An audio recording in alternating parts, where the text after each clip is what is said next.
Tem outra empresa do Ah, Brasil ou não? o, cara, no Brasil não. No Brasil minhas posições elas são bem sólidas assim. Eu tendo a não ter tanta coisa com muito risco aqui.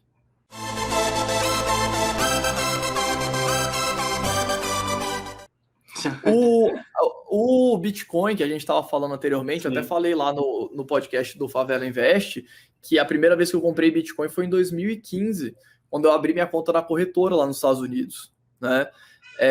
Eu comprei um Bitcoin na época porque eles aceitavam depósito em Bitcoin. Então você depositava em Bitcoin lá e a corretora transformava em dólar e te disponibilizava o saldo em dólar. Nossa, que legal. Porque na época era muito complicado fazer remessa de câmbio, não tinha nenhuma casa especializada, os bancões eram muito caros e nem sabiam fazer direito a remessa. E aí, cara, aí eu mandei o Bitcoin, achei top a tecnologia. Quando eu realmente usei, eu falei, cara, entrei, abri conta na corretora aqui no Brasil, comprei um Bitcoin que era R$ 1.000, mandei para lá, caiu o saldo em dólar, e aí eu comprei Disney, comprei ação da Disney com coisa Bitcoin. E Em na época eu falei 2015. assim, e eu falei assim, cara, achei do caralho essa tecnologia. É tipo, e o pior, antes mesmo disso, eu já sabia do Bitcoin. Tipo, lá em 2012, 13, foi um primo meu que é programador que me explicou, ó, o Bitcoin funciona assim, assado, blockchain, descentralizado, blá, blá, blá, toda aquela história do Bitcoin que a gente já sabe. E eu achei muito legal. E usei ele pela primeira vez em 2015. E na época eu falei assim, cara, eu vou comprar um monte de Bitcoins, sei lá, vou comprar uns 50 Bitcoins, uns 100 Bitcoins e vou carregar, eu vou ficar com isso daí. Só que na época, qual que era o problema? Não tinha de forma tão difundida igual tem hoje as cold wallets, né? Que você compra ali uma Trezor da Sim. vida ou aquela Nano Ledger, tem várias, né? Vários modelos para você guardar seus bitcoins de forma segura. E isso foi uma coisa que me deixou com muito receio na época, até meio que postergando. Sabe, na época eu pensei, vou fazer uma paper wallet, aí depois eu fiquei pensando, pô, vou perder esse papel, ou sei lá o que vai acontecer. E, enfim, fui postergando, mas de uns tempos para cá eu venho comprando um pouquinho de Bitcoin. Mas assim, eu tenho muito pouco mesmo. Ah, mas é interessante, né? Você, pelo menos, se você não conhece criptoativos, criptomoedas, você pelo menos estudar, né? Eu falo, meu, se você não entende ainda, não precisa comprar, mas vai estudando, porque realmente veio para revolucionar, né? Esse negócio de você comprar de pessoa para pessoa, é muito simples a transação. Esse sistema também do blockchain é muito bom, muito usado hoje em dia. Vários outros criptoativos surgindo ali. E tem um mercado que eu acredito que ele ainda é bebê, né, Fábio? Ele é um mercado muito Cara, pequeno ainda, tende a crescer muito.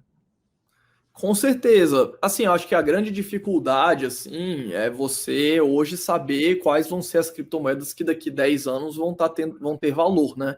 Eu acho que Sim. grande desafio é esse, de quem investe em criptomoeda. Porque, igual você falou, é como se fosse a internet começando. Só que quando a internet começou, Você vai ver. tiveram várias. Por exemplo, a Yahoo, investir em ações do Yahoo foi Eu bom já ia falar. nos anos Qual 2000. criptomoeda é Yahoo hoje em dia, né? Exatamente. É complicado. Acho que a grande dificuldade é essa de quem investe em criptomoeda. E a gente tem mais de 10 mil criptomoedas, né? E Mais tem de 11, várias. mais de 11 mil já passou. Já passou de 11 mil. Já E passou de assim, 11 tem mil. várias criptomoedas que às vezes nem são criptomoedas, né? Você está só financiando um projeto, uma coisa diferente que não é de fato uma moeda, né, em si. Mas assim, a ideia do Bitcoin foi genial, a forma como ele foi criada, na minha avaliação. E o Bitcoin hoje, né, ele é a maior criptomoeda em valor de mercado, e eu acho que o grande lance do Bitcoin é uma forma que você consegue guardar um ativo que é completamente inconfiscável, né? No sentido de que se só você sabe a sua chave pública e a sua chave privada, se você decorou as duas, não tem como ninguém roubar aquilo de você, né? Você não tem como alguém te confiscar isso. E eu acho que talvez seja o único ativo hoje que é totalmente inconfiscável nesse sentido, né, do Sim. mundo. Talvez tenha outras criptomoedas que façam isso também, mas o Bitcoin, por ser a maior, eu acho que esse é o grande valor dele no final do dia. Não, faz total sentido, né? E ele é também é tudo. Ô, Fábio, antes de eu estudar, né, criptomoedas, eu sempre falava pra galera, ó, não entendo muito como funciona o Bitcoin. Isso daí já é 2 anos atrás. Mas tudo que tem tecnologia e é escasso, e tem uma usabilidade ali, a tendência é valorizar. Isso daí, sei lá, há 2 anos atrás o Bitcoin não valia quase nada do que ele vale hoje em dia. Então eu sempre levo isso daí, escassez, usabilidade, e se tem tecnologia no meio, a tendência é sempre valorizar. Né? Você pode pegar aí, até as empresas de tecnologia tem um valuation lá na casa do chapéu, como muita gente diz. E já entrando também nesse assunto aí, Fábio, tem alguma ação na Bolsa? Não estou falando de Banco Inter aí, mas que você acredita que tem uma bolha em cima da empresa ou não? Cara, bolha, assim, de fato eu acho difícil a gente cravar, mas assim, a gente viu muitas empresas, né, nos últimos 3 anos, a gente teve muito IPO recente, né? Então, IPO de empresa e fundo imobiliário também, porque quando os juros saíram lá de mais de 10% para 2%, muita gente começou a sair da renda fixa para ir para a bolsa, e isso foi bastante oportuno para a colocação de várias empresas na bolsa, né? E eu acho que tem que tomar muito cuidado com as empresas de tecnologia aqui no Brasil que fizeram um IPO recente, né? Então, assim, eu sempre gosto, assim, eu tenho muito receio de investir em empresa que fez IPO há pouco tempo, sabe? Eu gosto sempre de dar pelo menos uns 2, 3 anos de empresa listada para começar a olhar para a empresa com uma visão de longo prazo. Raríssimas vezes eu entro em empresa em IPO, assim, eu entrei na XP, no IPO da XP, que teve, acho que foi 2019, né? Tem até vídeo Sim. lá no canal falando sobre a XP. Que eu me lembro de cabeça aqui agora, acho que foi só isso, assim, nos últimos anos. Então, toda empresa com pouco tempo de bolsa, com um valor gigantesco frente aos resultados. E Tecno? É, porque assim, é muito fácil você enquadrar qualquer coisa como tech hoje, né? Porque nem sempre. A grande questão que é difícil, né? O que é difícil nos investimentos nesse sentido? É que nem sempre uma empresa que tem um múltiplo muito alto ela tá cara, e nem sempre uma empresa de múltiplo muito baixo ela vai estar barata. Então, e principalmente quando a gente fala de empresas de tecnologia, é difícil você saber qual dessas empresas vão conseguir entregar um crescimento de resultado que justifiquem aquele múltiplo hoje. Tá, a empresa, por exemplo, a Tesla, né? Muita gente criticava ela, a Tesla vale 1.000 vezes lucro há alguns anos atrás.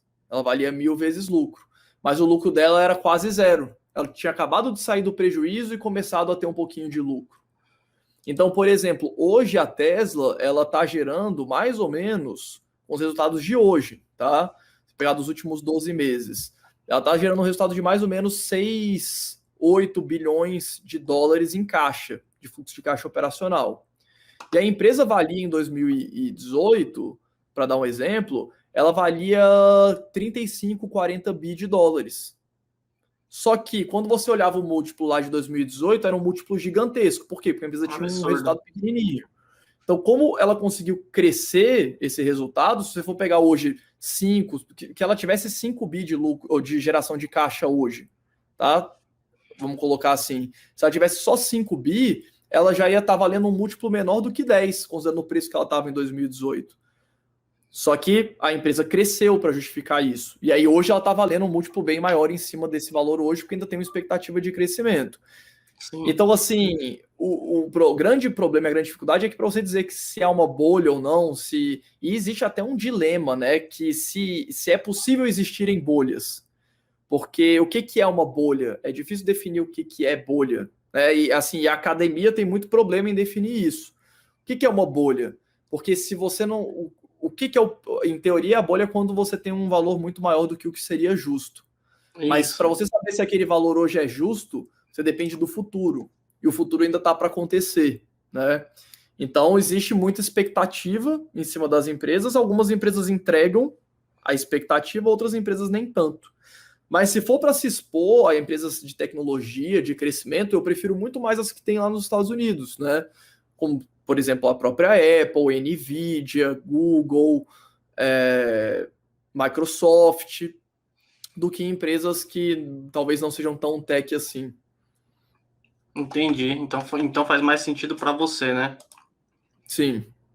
E o Fábio, outra coisa que eu ia te perguntar, deixa eu ver aqui se tem alguma. Eu acho que foi uma pergunta que eu vi. No setor de bancos hoje aqui no Brasil, você gosta? Você acredita que está descontado? Você acredita que tem uma oportunidade ou não?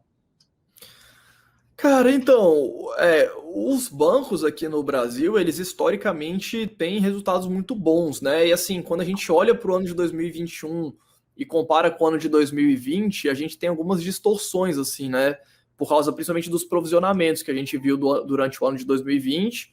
Os bancos provisionaram muito, esperando que as empresas não iam pagar, renegociaram boa parte desses provisionamentos. Isso apareceu no balanço desse ano, né? Nos trimestres desse ano. Então, é uma situação meio adversa, assim. Mas o que inegavelmente já está no preço dos bancos é o fato das empresas principalmente das empresas de tecnologia, né? Como o Nubank e o Banco Inter, né? A velocidade que eles conseguiram penetrar na quantidade de clientes, principalmente o Nubank, e como que isso vai afetar o resultado dos bancos, né? Porque eu acho que hoje. Só que assim, por um lado, a gente tem uma penetração muito grande do Nubank, do Banco Inter, principalmente na quantidade de clientes, oferecendo bons serviços de graça, e ao mesmo tempo a gente tem os bancos ainda tendo uma receita de serviços muito alta. Então a gente não está vendo ainda um impacto relevante financeiramente nos bancos por causa das empresas menores de tecnologia, que hoje são gigantescas, né? Mas Sim. a gente não vê os números, só que existe uma expectativa de uma piora desses números. Então, muitas vezes pode parecer que os bancos estão baratos, né? Se a gente olhar assim de uma forma puramente por múltiplos, por exemplo, mas existe uma expectativa de que os bancos sejam impactados. E talvez mais ainda com o Open Banking, né? Que a gente não sabe quando que vai acontecer, se vai acontecer, mas o grande pilar hoje dos bancões é a parte de crédito, inegavelmente, né? O Bradesco ainda tem bastante resultado de seguro, mas olhando assim o Itaú, o que gera resultado para o banco é a parte de crédito. E o Open Banking vem para você conseguir transacionar entre os bancos o seu crédito e movimentar isso de forma muito mais dinâmica. Então, talvez isso tenha um impacto grande. Então, se você está investindo hoje no setor financeiro, eu acho que a ideia é invista sabendo que essa imprevisibilidade futura já está no preço. E pode ser que isso se pague ou não, né? Dependendo do quanto que os bancões vão ser impactados. A minha Não, visão ela é mais ou menos essa.